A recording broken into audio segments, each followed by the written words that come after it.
Hello. So in my job, I have to do a lot of large Webex meetings, including some sensitive meetings with lots of powerful people. And I need as many communication tools as I can get my hands on to try to get these events and meetings to run smoothly. So sharing screens is nice. The little built-in features like raising your hand and using the chat function, those are nice. But one underutilized feature is your video feed itself. And there's some free software called OBS that allows you to hack your own video feed and display things within your setup right here. So I could do things like add a logo to the bottom. So here we can see little Yoda, and I can change its size. And so maybe I could put a department logo or an office logo here off to the side. I could maybe add a timer video, so that if I have a speaker that's running long or I need to show people little messages, I can do that displayed. I can even display slides. You can see over the shoulder, kind of like a news broadcaster. That's very convenient. I can even have the slide take over the screen. So maybe this is what people see when they join the conference. It can have instructions for how to log on, and I don't dominate the screen. Everybody can still see each other in a grid view. And finally, OBS is really good at handling green screens. If you have a green screen, then you can go on top of the slides and speak in front of it with your information as a background. So that's what I'm going to show you how to do, all for free. The first thing you want to do is go to obsproject.com and download the free software for Windows, Mac, or Linux. I have a Mac. So when you first open OBS, this is what the interface looks like.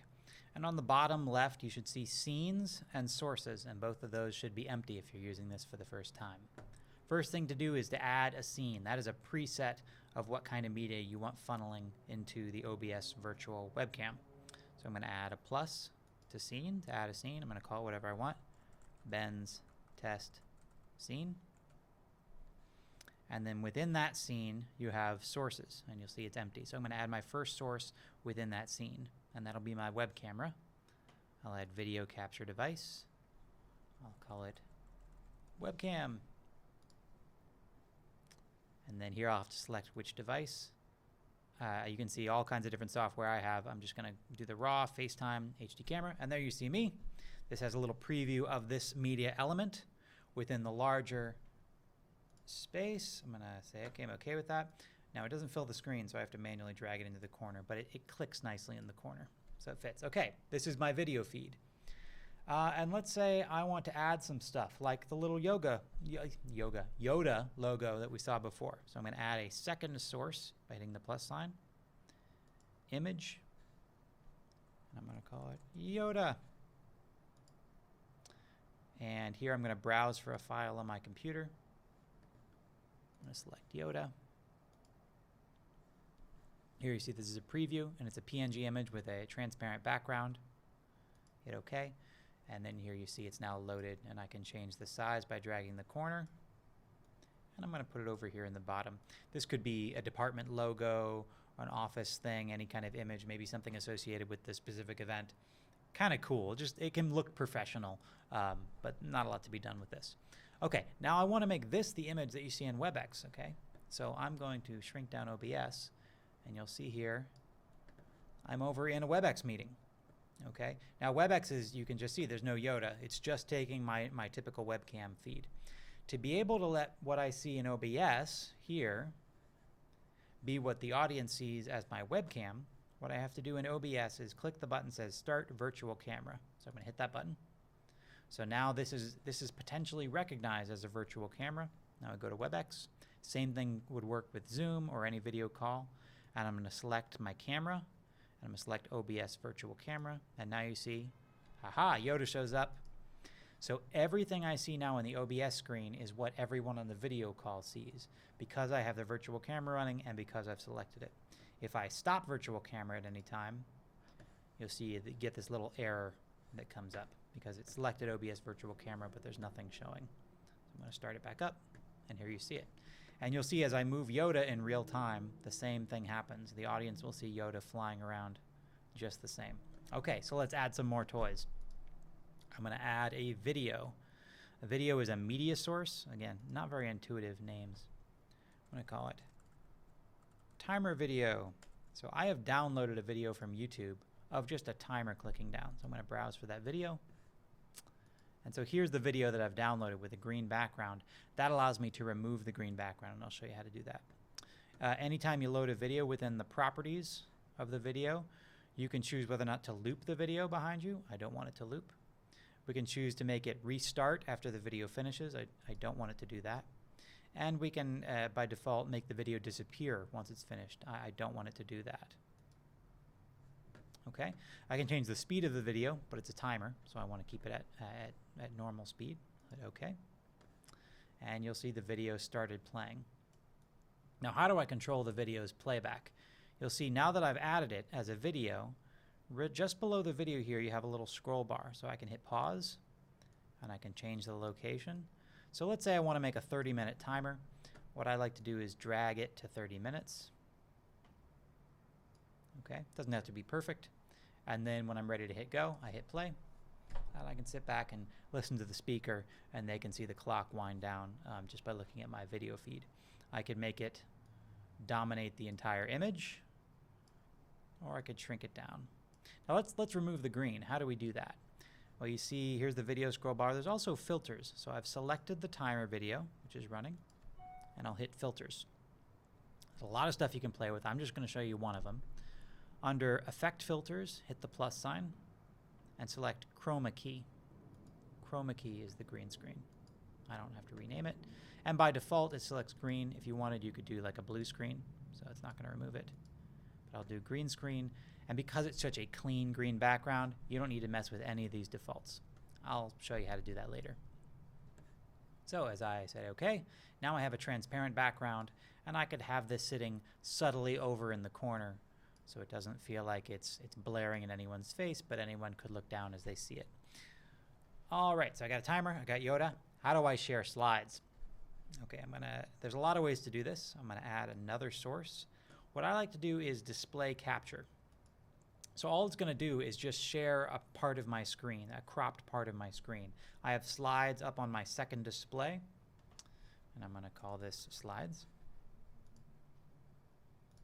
Okay, everybody taken? Slides, exclamation point.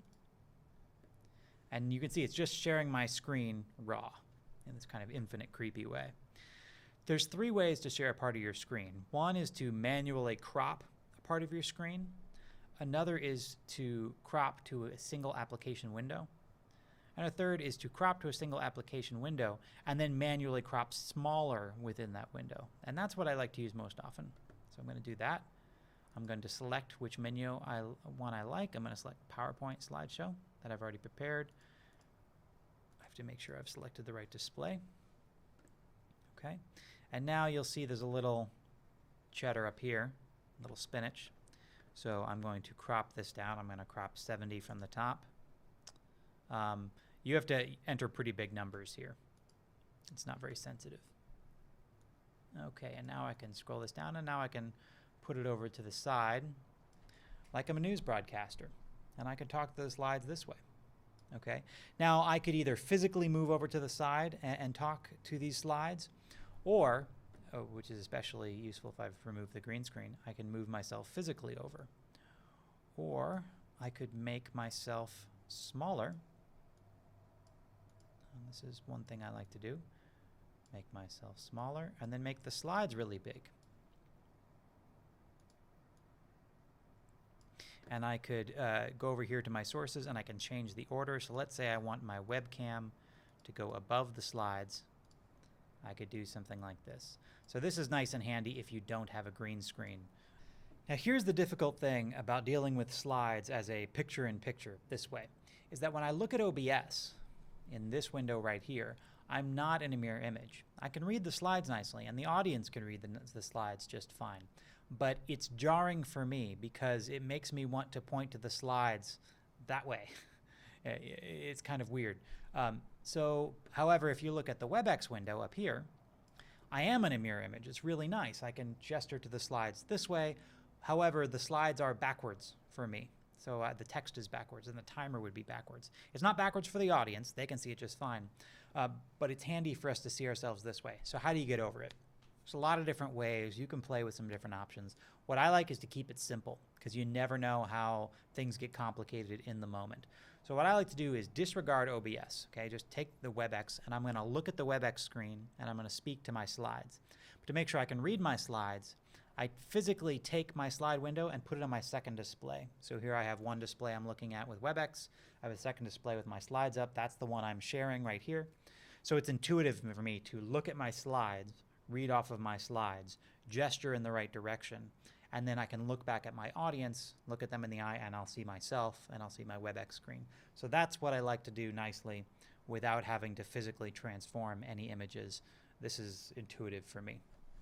And this has some advantages when you're presenting slides this way. It keeps their attention on the speaker so that if I want at any time, I can own your, look at me, or look at the slides and I'm talking through the slides, focus on the slides. It's a way to make it really simple and control people's attention because you don't just want to be reading text off of slides all the time, and you don't want people to see slides full screen and not look at your face as a presenter. So I like using this. Okay. Let's get back to OBS here. Okay, I'm gonna move the slides to the background and just deal with the screen behind me. Okay, I've selected webcam over here in sources, or I can just click on the webcam on the screen, and I need to select filters, just like I did with the timer video. Go to chroma key, green screen. Now you'll see it's not as clean as the other green screen. So what you'll see in this window is this is just my webcam image with a green screen filter applied. If you look in the background, this is what all sources look like once you've applied the green screen. And you'll see this green haziness. How do I clean this up? First couple things I like to do is zero out the smoothness, zero out the color spill. The default is good, but if you have any kind of a wonky green screen, physical green screen, that's what you want to start. Then you want to change the similarity button, okay? The lower you go, the more tolerant it is of green, means it will leave the green behind me. The higher you go, it might start to remove too much green and it will start to remove my face. So you got to find what are those bounds. It's somewhere around between 550 and 460, okay? So I like to err on the side of removing too much, but closer, somewhere around the middle. Okay, so I'm here. And then I'll apply smoothness just a little bit. Smoothness tends to remove single pixels of green that will flicker out just based on randomness. However, if you add too much smoothness, it will start to remove stuff you don't want it to remove. So I'll add a little bit of that. And then color spill reduction. Oop, I added a little too much. And you can play with these arrows. It's pretty sensitive, so I do like to play with the arrows. Lower that, increase that. Color spill reduction, what that does is you'll see at the edges of my hands, there's a little bit of a green spill. What color spill reduction does is it will turn that green spill gray, so it's less obvious. You don't need too much, but here's the thing you need to keep in mind. Once you've pushed this through a webcam, through an internet image, a lot of those details get washed out. Your image becomes so grainy, nobody's gonna notice. So don't worry too much about this being perfect. Just make sure you don't leave like a hole in your head because it starts to remove green. Okay, close that. I've applied the green screen, and now you can see when I drag around my image, I can float around in space. And I could have my slides over here on the side. I'm going to change the size of my slides. Oops. Hit slides. Make them bigger. And then for a nice presentation, I'm going to make myself a little bit smaller and move myself over to the side. So this is a nice way to present. Another way is to make the slides full screen. Now you have to have made these slides with this in mind because now I'm taking up part of the slide. And now I can speak to the slides. And I might want to make myself small. So here I am just talking to the slides this way. Or I might want to make myself big, and I can change that during the presentation if I really want. though it's simpler and easier to pick one way of doing things, so you don't have to keep going back and forth between Webex and OBS. So I'm going to do what I did before. Okay, here I am with Webex. I can see myself in a mirror image, and I've got my slides over to the side, and I can click through my slides, and I can talk about this Velociraptor right here, which does not have nearly enough feathers to be a legit Velociraptor. Here I'm talking to my audience. Here I'm going to make my Webex a little smaller and over to the right so that when I look at the camera, I'm actually looking you in the eye, and I can talk about Velociraptor here, and I can move around in this space. So that's kind of cool. There's lots of other toys to play with within OBS, adding files and different media sources other than just the ones we talked about, including a browser window. There's all kinds of audio stuff you can deal with. I don't generally deal with that in a professional context. There's lots of toys, and I encourage you to try some of them out.